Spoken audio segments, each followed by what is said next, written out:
Hello, I'm Jane Darling at SPIROPICTURES, and today's podcast is an interview with the director and producer of the just-released feature film, Rage of the Mummy, and I'm talking about Dennis Vincent. He took some time out to talk about all things indie filmmaking, and with a small budget. This part covers the actual production, props, sets, actors, and filming on location around Colorado. Let's enter this mysterious world of Dennis Vincent and talk about Rage of the Mummy. Do you want to talk about some of the actors and some of the characters in the movie? Maybe the characters in the movie and some of the lead characters in the movie. Yeah, my lead characters are Scott Crocher and Heath Hine. And those they did a fantastic job in this movie. I didn't audition anyone for this movie at all. Okay. Everyone was handpicked. These are people I'd either worked with at one point or got to know. And they played the cops. Those two. They played a Detective Blake and Detective Crawford. Okay. Through the film, and they're the ones trying to find out who this murderer is. Mm-hmm. And I should also mention that Tanya Henderson is also in the film. She has a substantial part in this film as well. Mm-hmm. But many of the other people, and then also Dan Nolan, who plays the cult leader, is in this film. And he did, I really liked the way he did. You had really good actors. They were very good, yeah. And including Kevin, who played the mummy. Oh, and I don't think he ever talks, right? Kevin never talks. Kevin Ward only says one line, but he's in the old man makeup. Yeah, he's either an old man, and maybe tell a little bit about Kevin. Kevin's a fine too. Kevin I had found actually before he became on Face Off. He was on Face Off, I think, couple for season. Seasons. Yeah, I think I got. I don't know right. which seasons, but I know 8, he was on there. It's either 8 and 7 and 13. It's those. He's on 2 seasons, and he's known for that. And when I approached him, it was before he was into that. I knew he did makeup, but he had a look. It was just his look that I was going for. Yeah, he's a nice-looking guy too. Yeah, he is, and he had the look that he could be about anything. He's almost anonymous about what he could be. He could be a gypsy. He could be Indian. He could be a lot of things. It's hard to tell, but he could very well play the part of an Egyptian. Mm-hmm. So I just saw it perfectly. And the funny thing is that he did a lot of spoofs on Prince, because people think he looks like Prince. He does look like Prince. He does resemble Prince a lot. So when I asked him that he wanted to play the part of Prince Horace Khan, he started laughing. He says, "I can never get away with being Prince." And it didn't occur to me. It had not occurred to me that, that's true. I'm asking him to be Prince again. The artist known as Prince. Yeah, but he did it, and he was happy to do it, and we had fun with it. Now, he did one makeup for me, and then he did the old man makeup, and that was the only makeup I didn't do. So he did that. He humored me through the whole movie, because I would call him back for, I need him for 10 minutes. I just need you to stand here. I need you to do the, but he would still do it. He would come back and I don't know what you're doing, Dennis, but okay. Yeah. All right. Yeah, I said, no, you just got to be serious. But the hard part was that I have a friend of mine that was in this movie as well, Richard Taylor. Mm-hmm. Richard Taylor is hilarious. He's so funny. But he's very talented, and he worked for Lloyd Kaufman in the movie Poultrygeist, and he did most of all the special effects that happened on camera for that movie, all the blood work, I think. Oh, I didn't know that. Yeah, he did on that, along, I think, with someone else. I can't remember now who it was. I always think of Richard as a comedian and a musician. Mm-hmm. Yeah, he's a musician too. He's also in Bolognium, a local band. They're a little bit like Weird Al, so they're comedic type musicians. Yeah, very good. It's a performance they're show. A live band all the way, very much. And I see them every now and then. I try to get out to the I didn't clubs to realize, see them. though, that he did special he did. effects. But how I knew him is that he had done a movie called Adam the Amazing Zombie Killer, and I saw that movie, and I've seen that one too. I was just thanks hysterics. to you, but it was just hilarious a hoot. movie, very entertaining. I loved that movie. I wanted to do part 2, but he didn't want to do it. But so I really liked that movie a lot, and that's how I got Richard. And he has very great comedic timing. So when I got Kevin together with Richard for scenes that they had to do, it was really hard to keep Kevin from laughing, because Kevin just keeps laughing every time. And Richard's just can stand there and he's funny. He just has that act for. He just he's just funny, and he was great. He was perfect. So, and he was good enough to do all this stuff for me too. Mm-hmm. So he was, and the idea of him getting the sword, that was his idea. How he did that whole comedic thing with him, that was his idea. But we did some retakes on that. We first shot some things at the mall in Denver, and I wasn't happy with it. So the following year, we went back and we redid those things. Yeah, because those were shots downtown in Denver, kind of down through alleys. Yeah. Through the city and in alleys, it looked really good. They were all guerrilla 16th, stuff. yeah, of course. They were guerrilla. That's how we do it here in Denver. Yeah, I didn't pay for license for that, and as long as and there was no dialogue. Yeah, so I didn't have to worry about booms. Most of the time, if you just have your DSLR and you're just running around, everybody they takes just think pictures. They don't know even if you're shooting video, they really don't seem to they bother don't you care. much. But when you start holding boom mics up, and people start gathering around to watch because they know you're making Now, film. other locations that were pretty interesting were when you went down to the sand dunes. You've got There, I needed a permit. Yeah. It's about a 6.5 hour drive from Denver to get there to Alamosa to do this. Looks like Egypt, though, the shots you got. Yeah, it works until you turn the camera over just about a few degrees. Then there's you see mountains. the Rocky Mountains right behind Rocky you. Mountains, but otherwise it plays very well. If you get down below a hill, you can't see the mountains. No. And it's a lot of sand there. Yeah, it was, and we shot that in 3 hours. We lost sand. Actually, that scene with me going down the hill pulling the sarcophagus, that was the last shot of Hauling the a last sarcophagus in a truck down to the sand dunes. It doesn't weigh much because it's made out of foam. Yeah, we got a lot of looks. But it's a full-size one. And with a mummy pulling a sarcophagus across the sand. Yeah, and my idea for that was that I knew Nosferatu, and I always liked Nosferatu. And he carries his coffin under his arm. And he kind of tiptoes through the town.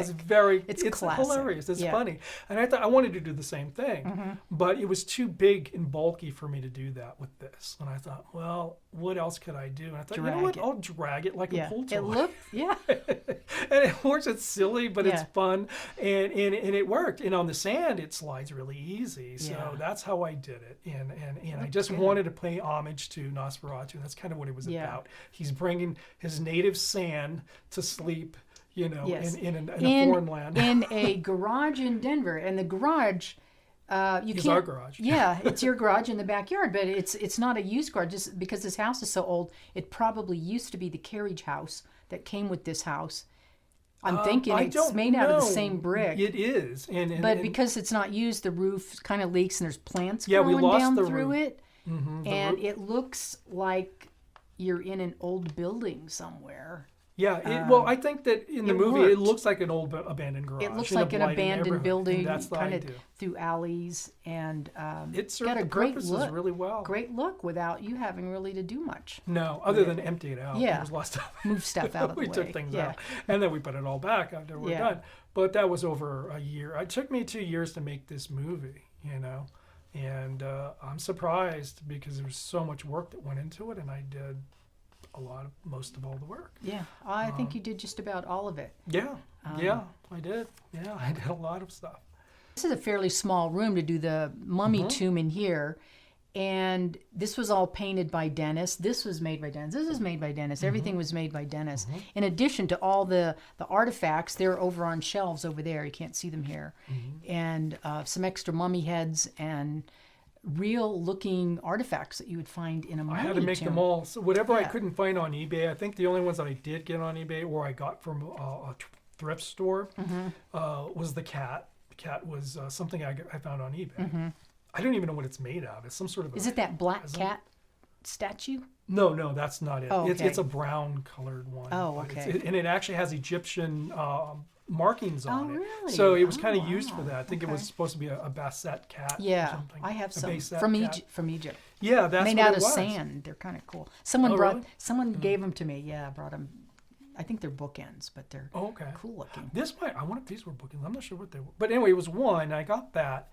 And I can't remember what else, but most everything I had to make. And I made everything from the same material. Yeah. And so my next question, I'm actually going to read from this list. So is in addition to writing, producing, directing, editing, you did everything on this movie, including animation, artwork, set design, set dressing, props, special makeup and costumes, all the camera and lighting, special effects, and DVD authoring. So you literally are doing everything on this movie. Yes. So does that take a lot of time, Dennis? Oh, it does. It sure does. And it is a full-time job. How did you learn set decoration? Just by doing it? Or? Yeah. Because Just by doing you it. excel You look at film, at set decoration. Not decoration, set design and set decoration. To be able to use a very small space like this and create a full tomb in here. Yeah, I couldn't move the camera too far, and I knew if I could just lock it down that I can just cut in with close-ups. There were some things I couldn't do. I couldn't turn the camera on, otherwise you would see the window. Right. I would have to have completed the whole room, but I live in here, so it's hard and for there's me to do there's that. actually a closet back here. It was a closet. Yeah, is what it was. but the way it's lined, it looks like you're coming in from a tunnel, and the guys come in from a tunnel. Fabricate all of that. Then there's a sarcophagus, and then in a different shot, you kind of redecorated it to look like the altar room with had all the artifacts. Yeah, And yeah, I did. it Well, worked. yeah, because there's actually supposed to be a table sitting behind me Yeah. here, and I don't have it in here because we wouldn't be able to Yeah, do the there's interview. no room, But yeah. it's made out of insulation foam. That's what I did. All of this. It's a 2-inch insulation foam, that pink stuff. Which is amazing. Yeah, And everything's made of that. Yeah. I mean, this is made of it. Yeah. That was made of that. 'Cause Even it just looks real. yeah, and it reads really well on camera, and that's what you're really hoping for the most, is it reads so well on the camera. And even the linens, like on this mummy, how'd you get them like this? Is that paint? How'd you dye them like that? Well, I did it by Because it looks old and rotten and I looked online because I didn't good. know. I'd never made a mummy costume. Yeah. So I looked to see what other people had done, and most of them for like Halloween. They weren't what you would call. Well, and you had Hollywood a style. problem because it had to last the length of your shooting. You had to be able to take Yeah, it on I and off, on learned and that off. it didn't really. And, Yeah. the problem, the nice thing about it was that the more it got used, the better it looked because it was getting Yeah, more it's ragged looking- and everything, it looks and it pretty- looked yeah, better. yeah. You can always see the shots when I was first shooting it because the mummy costume looks pretty pristine and Yeah, clean. it's not but now. As, it looks like you when got you this out of the yeah. museum. When you see the scenes later on, you'll see that it's really ragged. And those are the last. Yeah. Because it really got pretty bad, and it looks really good now because it's so tattered. Yeah, I really like the teeth on this guy. Mm-hmm. Yeah. Yeah. But yeah, it was a lot of work. I knew that I had to probably play the part of the mummy in this because to get someone to show up all the time for all these things, it's just easier for me to do it. I would like to have worked on someone else, and it would have been easier to sew it and put it together of someone. Well, someone we else. should make sure, and in this interview, we put in a couple of shots of you behind the camera because I know I have shots of you doing that. Yeah, setting I'm up the actually camera and then shooting go get in with front the of mummy costume on. Yeah, I'm yeah. shooting with that on. Yeah, Yeah. I had to because people Yeah. don't know what I want, and I'm in the costume, but I'm not going to pull out of this costume. I hated it. You can't. Yeah, it's I a hated job to getting get it into in and out. It's pretty heavy. The thing I disliked the most about this costume was putting on the eye makeup. I had to put eyeliner under my eyes It totally and around all blacked around my it, and yeah. even through my nose, the bridge of my nose, and even sometimes the nostrils, depending where the camera was. A lot of this was shot in the summer. It was very hot if you were outside. Mostly it was like I hated putting the makeup on in my eyes because it's so black, and then when I had to wipe it out, it took a long time Yeah, for it to it get was off, but it was super burning black. my eyes mostly because I had to go under the eyelid. Was it because, the actual black pasty makeup you get at the like theater makeup? Is that what it was? Yeah, it is. It's That real actually thick black grease paint makeup. mhm. Yeah. I was using that real heavy. like a theatrical paint makeup, and it's a little shiny, but with that covering my the mask covering It kind of looked protruding over. sinister though. Even when It you worked. did a close up, it worked great Yeah, it did. because you could see your eyes, but with it all black, it looked pretty sinister. I thought you had some. good Yeah, shots. I just didn't like the way it burned my eyes, and that was the one thing I just Well, didn't like. you about have to putting do on that the for your art sometime, Dennis. So. I had to do it, and it was just hard to get off. So even I'd walk around, looking like Pirates of the Caribbean, because I couldn't get it all off. People was like, "Are you wearing eyeshadow?" And I'm like, "No." Well, yeah, sort of. It was kind of funny, but you can't get out of it. Yeah. And it just starts to burn after a while. So that was the thing I just liked the most about the costume. So the funny thing about this is that when I made it, thinking, "Oh, you know what? I'll be the mummy. I can play this off. No big deal. I'm an actor. I can do this." So I found out that I'm only 5'5", so 3-inch platforms that I'm walking around. You're Try right. walking like that Yeah. in sand. Yeah, Okay. the That was platform tough. shoes. They kind of look like a Boris Karloff Yeah. Yes. That was the idea. It That was the looked really intention. good, though. Yeah, they do. Yeah. It gives it a classic look. Yeah. And so that's how they ended up with that. How did you make those, actually? They're made out of wood. So I don't know if the wood's like 1.5 inches or whatever. And I had to just cut out the shape of the feet and just cut them out. What kind of and then shoes did you put on there? Just leather shoes and nail no, them on there? these were a pair of... They kind of were boots? ankle-high shoes, but they were nice shoes. I think they were Boston dress-up shoes or something like that. Oh, So they were leather, and they were nice. I paid a lot for them, but I ended up ruining them because I had to drill, drill bits into 3-inch Sure. drills to get to all They the lace wood in on? there. Did they yeah, they're lace? laced, and they Okay. lace up. That's what I do with them now. Okay. So they hold okay. They kind of loosen up after you walk around. Yeah, I them just well. wondered. I never took a close look at them except Yeah, that and they then were... and then the gauze just go right over the top of them. So actually, they go out to these. In order, when I made the costume, I wanted to make flares so that I could just zip it up and it could fit in because I don't know if my foot was going to go all the way through. So I made slits so that there's a zipper, but you can pull him out and he looks like he's wearing elephant bells. It's kind of cute. Okay. But then I zip it up and it's fine. Okay. So that's how they were. But the funny thing is that when I realized that I was only 5'8", even in the costume, I was a midget mummy. And here I am fighting guys that are 6 foot tall. It looks silly. So it actually worked for the comedy, but it was so funny, because I had, people I was fighting, they're like 6 foot tall, and it's like this little mummies do dry out over time. They. But you know what else I heard? That someone said, well, people back then weren't that tall. They were weren't. smaller. They so, weren't. And I don't think Egyptians are still very tall. Not that I was going for historical accuracy here, but I know. But it did play for the comedy, And now if you want to be, if you want to be Rage of the Mummy, you've got to be under 6 foot. Yeah, and you got to be an angry mummy, and you have to have a sword. Exactly. So do you have the sword around here? Do you want to show the sword? I do have the sword. Okay. Yeah.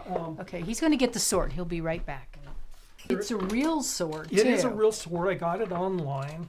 And it's what they call a cavalry sword because I guess it's not as tall. The reason is that, or quite as long. And the reason is because when you're on a horse, you can't wield a sword that long. So this is what they call a cavalry sword. And it really is sharp. I mean, this thing is sharp. So, and it's heavy, and I didn't pay much for it. I think I paid $23, including shipping. On eBay or something? Yes. Yeah. So I did buy another sword that was much longer, much wider, but this one looked good. So it almost This one's got that Arabian look to it that you would a saber, Persian looking or right. something. It's that's exactly what was important to me, so that it looked like that. It wasn't like a samurai sword or something that or didn't a match. medieval sword. Right. Yeah. So this one had to fit pretty much the genre, and so it didn't take me too much time to find it, but I found it and it works. It wasn't particularly expensive. $20. I bought 2 of them. Yeah. And the reason is that when when the other one gets killed, with our actor Marcus Canello, I had to cut this down so that it look as though it was actually. Oh, you actually cut the sword? I cut another sword. I have 2. I bought 2 of them because I knew I had to have one. Yeah, one had to be a special effect. Because that's the only way you can make it look as though it's in his chest. chest. How did you make that hold stick onto his chest? He held it. He just held it. Oh. So he just pretended when he got stabbed, he was just holding on to it. Oh, perfect. And he fell back. Okay. And then he was still holding it during that shot. And then I went and pulled it out. And then, of course, we used this sword before you cut it in there. Right.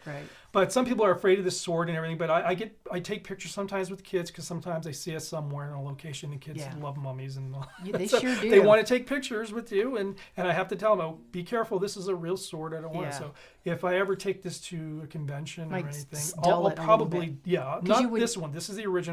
I'll buy another one and I'll use a fake one. I mean, I'll dull that one down. But this is the original one we shot. So this is an on-screen. Because it's shiny. It reflects the light. It's very sinister. I didn't want to make one up because if you make it up, it's going to look fake. Yeah. This one, it may look fake to some people, maybe, but it isn't. Yeah, it's real. no, it's a real one. So it worked out pretty good. So that's the sword. Very nice. The original one. Terrific information, Dennis, and thank you so much for talking to me tonight.